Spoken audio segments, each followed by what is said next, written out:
in feeding the future. Thanks.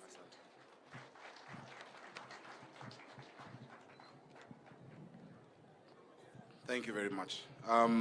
Mheshimiwa Karauri na Elachi, Mheshimiwa Kamande, I think aliongea on your behalf, and I know we are running short of time.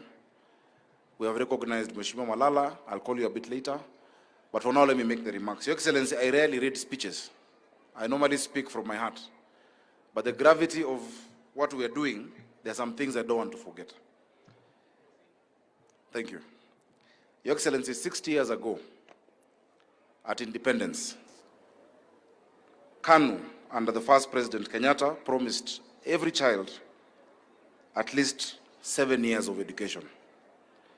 45 years ago, President Moi promised to abolish tuition fees for children in the later years of primary school. 20 years ago, President Mwai Kibaki abolished school fees for all primary school children. The pattern is clear. Since independence, we have done our best as a country to expand opportunity and confer dignity by educating our children. We are here today as Nairobi County to write our own page of history, of that very proud history. We are here to groundbreak the 10th kitchen of Nairobi school feeding program, Dishi na County, the largest feeding program by a city on the continent of Africa, Your Excellency. Your Excellency, a dignified life demands a decent education. That is why we want every single one of our children in school ready to learn. Your Excellency, when I was Senator of Nairobi, some schools had been vandalized during the COVID break. I remember going to 2 schools to donate desks. I went to Raila Educational Center in Kibra, and I went to Gatina Primary in Dagoretti North. When I went to Gatina Primary, and I asked these children, after giving them the desks, what would you like me to do for you? Normally the children will say, we want footballs, we want a school bus. The children all in unison said they wanted food. When a child asks for food, they really need it. As a parent, I was very sad. And that time in 2020, I said, I must do something about it. In the Senate, I drafted the National School Feeding Act, or rather bill. It never saw the light of day. I benchmarked to the US 1965 School Feeding Act. It didn't go far. But I said, if God gives me the chance to become the governor of Nairobi, children will eat food in school. Your Excellency, yesterday we were in Mudangari Primary with Honorable Elachi. We were in Jiru. We were in BD.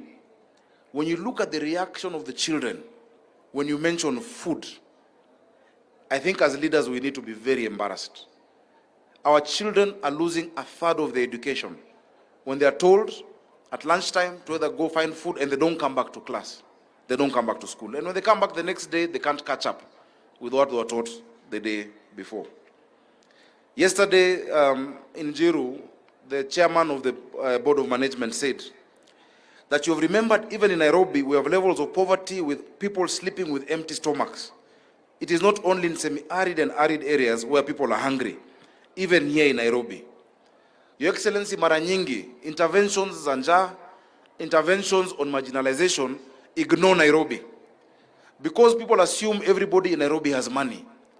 Urban poverty, in many respects, bites harder than poverty in the rural area. Hii ni shamba ya mawe. Kama hauna pesa, you will not eat, you will not have a place to sleep. That is why we have struggled for Nairobi to be included in the marginalization policy. Wale watu wako kwa slums, wale watu wako Mathare, they are doing worse than people in even the arid areas. They are doing much worse. Your Excellency, we've had many stories from children. There was a child who gave a testimonial in Dagoretti South, and I thought they'd have come today, about how they had missed close to a full term just because of school. Today in Dagoretti South, the enrollment rate is 150% of attendance in school because of the feeding program. Your Excellency, this is a problem we must solve together. And for us to do that, because the dreams must be translated, it needs planning persuasion, and cash, pesa. So we need to do three things to make our dream come true. We need to pay for it, we need to arrange the logistics, and we need to communicate our plan clearly so that every parent in Nairobi understands it and understands their part of it. Firstly, on logistics, Your Excellency, a question came up immediately whether we should have kitchens in every school or fewer central kitchens, each supplying a good number of schools.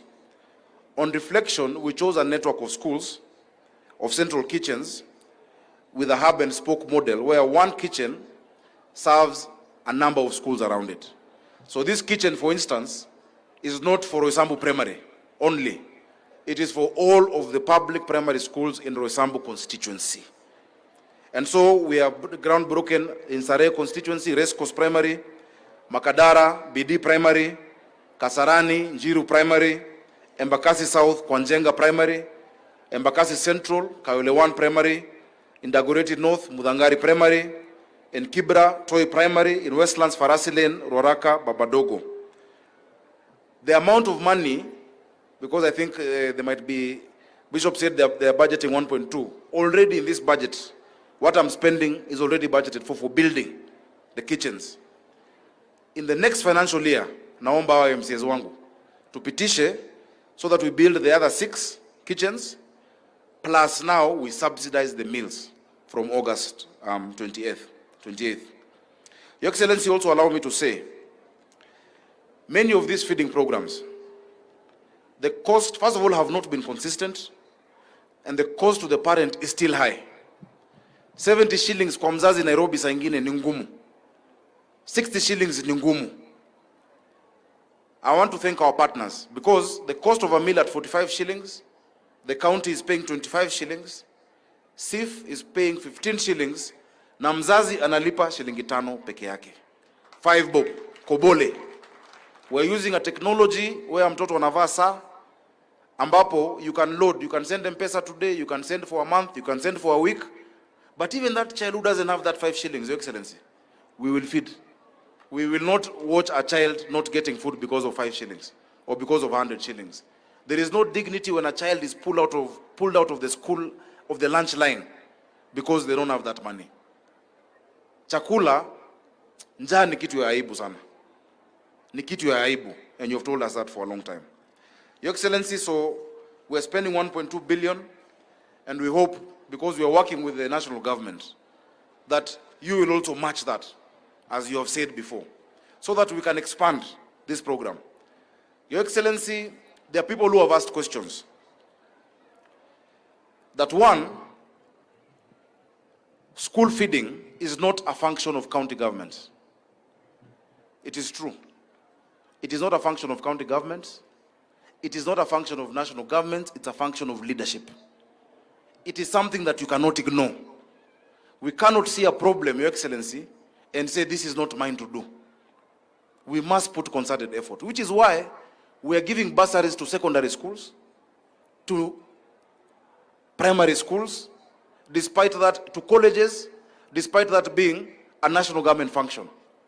In 10 years of devolution, tulikuwa na governor wa kwanza, tukakuwa na governor wa pili, tukakuwa na NMS, tukakuwa na Kananu. For 10 years, Nairobi County gave bursaries worth 3 billion, and in 6 months, Your Excellency, we have given bursaries worth 1 billion and 25 million ile ya kutoa bursaries. Tumepeana scholarships, and our scholarships ukipata form 1 unaenda form 1, 2, 3 and 4 without a break. These children of ours in Nairobi, we cannot shirk our responsibility. And I want to implore my MCAs. Article 189 of the Constitution gives us a framework of partnership between the national government and the county government. We are doing an MOU because the MPs will tell you, anyone who is sensible will tell you, watoto wa Nairobi wamekosewa. We have 210 schools only for a population of 5 million people. Our children who are not in the public schools are not in expensive private academies.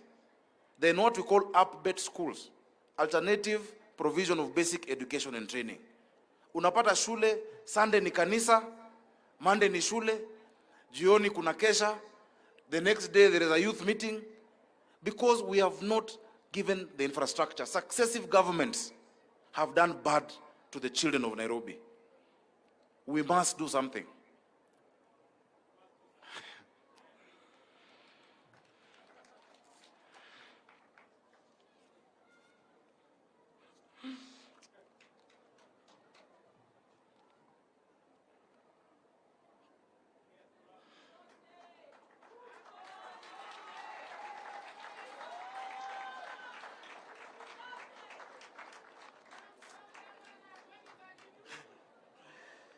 Your Excellency, sorry.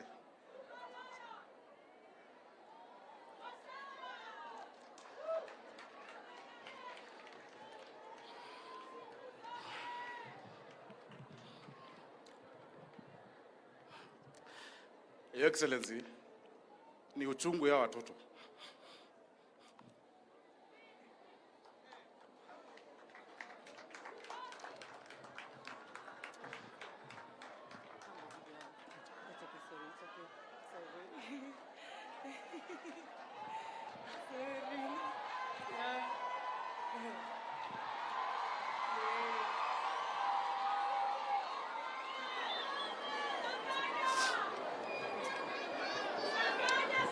Thank you. Your Excellency. Your Excellency, this thing must work. There's no other way. It must work. These children deserve the same that your children have and that my children have. And so I thank you because you have supported from the beginning. Whenever there's been resistance, you have called your minister, you have called whoever matters for these children of Nairobi. Thank you so much, Your Excellency. Allow me to stop there because I think the point has been made. We are doing 10 kitchens in 10 weeks. This is the only project I have sat with contractors. Nikwambia hii msiweke mchezo. This one, don't play around with. And they've understood they're not just building a building. They're giving our children dignity and a hope for the future. So, Your Excellency, karibu sana, Roysambu, karibu sana Nairobi. Thank you for supporting me in doing this. We are going to deliver. And one day, vile wanakumbuka maziwa ya Nyayo, watakumbuka chakula ya Ruto. Watakumbuka chakula ya Ruto. Allow me, Your Excellency, now to invite Waziri. And Waziri has been very, very supportive. We have sat down with him. We have agreed on the framework. We have a working group together between us and the national government. I'm grateful for what you've done for us, Waziri. Thank you. Yeah, thank you.